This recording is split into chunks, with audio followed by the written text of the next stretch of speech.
Bonjour, bonsoir à tous, c'est Lo, on se retrouve pour une toute nouvelle vidéo, que j'avais très hâte de faire car durant l'été 2025, on risque de rester cloisonné chez nous au vu du nombre d'animés qui sont prévus pour cet été. Pour vous dire, il y en a 97, dont 75 qui sont des animés saisonniers et j'ai très hâte de vous les présenter. J'en ai choisi 10, même s'il y en a énormément, donc c'est parti pour 10 animés à voir absolument durant l'été 2025. On commence avec la saison 2 de Dandadan qui sortira le 3 juillet prochain sur ADN, sur Crunchyroll et Netflix. Je ne vais pas faire de synopsis pour pas spoiler ceux qui n'ont pas vu la saison 1, mais il faut impérativement le regarder parce que cet animé c'est un mélange de toutes les thématiques qui existent dans un animé. Chaque épisode c'est plein de trucs, c'est drôle, c'est touchant, c'est génial. L'épisode 7 de la saison 1 était extraordinaire, je pense que c'est même le meilleur épisode de la saison 1. J'ai très hâte de la saison 2, on n'aura pas attendu non plus très longtemps. Il y a quelques chanceux je pense parmi vous qui ont pu voir les 3 premiers épisodes au cinéma parce que c'était diffusé le 7 et 8 juin en France, en Belgique et au Luxembourg. Rendez-vous le 3 juillet pour voir cette saison 2 que j'attends impatiemment. On continue avec l'animé The Summer Hikaru Dai. Je sais pas quoi vous dire dessus parce que quand je vois le trailer, quand je vois différents synopsis, j'ai l'impression que il en dit un peu et à la fois trop sans nous spoiler. Donc c'est très compliqué, mais en gros il y a Hikaru qui est décédé et qui semble être remplacé par une sorte d'autre chose, d'être mystérieux. Yoshiki va remarquer cela, mais malgré ça il va continuer de rester ami avec ce Hikaru et essayer également de comprendre le pourquoi du comment, quelle est cette chose. Surtout qu'il y a pas mal d'événements qui va se dérouler autour. Et c'est vrai que de l'extérieur, mais ça me fait penser énormément à Time Shadow. Je sais pas si vous le connaissez, on en a parlé aussi de nombreuses fois, mais Time Shadow c'était un peu dans ce délire là. Et j'ai l'impression qu'on est aussi dans cette vibe là, été, mystère, mort, drame, etc. Un animé que j'attends énormément, qui sera aussi disponible sur Netflix. On ne sait pas combien d'épisodes il y aura, mais ce sera sur Netflix à partir du 5 juillet prochain. On continue avec la romance de l'été, qui n'est nul autre que l'animé Bloom. Et dans cet animé, on va suivre deux protagonistes. D'un côté, nous avons Kaoruko, qui lui fait partie d'un lycée public, qui est souvent connu pour être peu fréquentable, avec des notes pas très bonnes. Et d'un côté, on a également un lycée plus privé, une académie privée, où il y a Kaoruko, qui elle est une fille prestigieuse, famille aisée, etc. Mais malgré ça, malgré tous les clichés, ils vont se rencontrer durant... Et ils vont commencer à se fréquenter, et malgré justement tous les stéréotypes qui les séparent, ils vont vachement bien s'entendre, vachement bien s'apprécier, et ça va être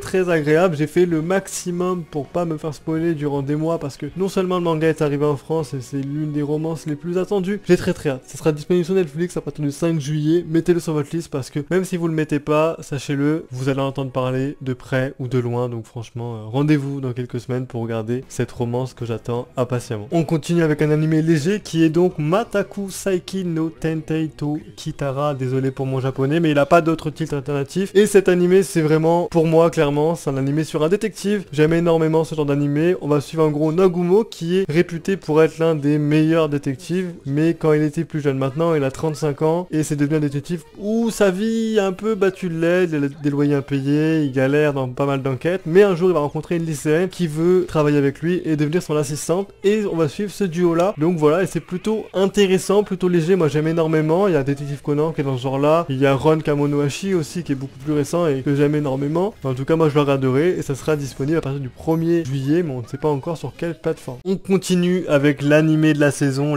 2 de My Dress Up Darling. Je sais c'est subjectif, mais pour ceux qui regardent mes vidéos très régulièrement, vous savez à quel point cet animé je l'ai attendu. On a fait une vidéo sur les suites d'animés que j'attends le plus, il était dedans. On a fait un nombre de vidéos incalculable où on en parlait parce que la saison 2 a été annoncée très rapidement après la saison 1, mais on n'avait eu aucune annonce. Et ces derniers mois ça y est, ça s'est décanté, on a eu une date et ça arrive le 5 juillet sur Crunchyroll. Pour ceux qui ne connaissent pas l'histoire, c'est très simple. On va suivre Gojo qui est un lycéen solitaire qui est passionné par tout ce qui est poupée traditionnelle. Il va rencontrer un jour Marine Kitagawa qui elle est la fille populaire, plutôt jolie, etc. qui est passionnée par les cosplays. Elle va lui demander de coudre des cosplays pour elle, il va accepter et à partir de là on va suivre leur nouvelle amitié, leur nouvelle romance, etc. Ça paraît très cliché, mais je vous garantis que c'est loin des clichés habituels parce qu'on va casser les codes, on va jouer un peu des stéréotypes pour justement vous faire croire qu'on va par là, mais en fait on va par là. Et j'ai très hâte. La saison 1 s'était terminée sur un cliffhanger extraordinaire et j'ai très hâte de cette saison 2. Je ne sais pas combien d'épisodes il y aura, mais tout ce que je sais c'est que le 5 juillet je serai devant, donc ne m'appelez pas ce jour là et mettez cet animé sur votre liste bordel parce qu'il est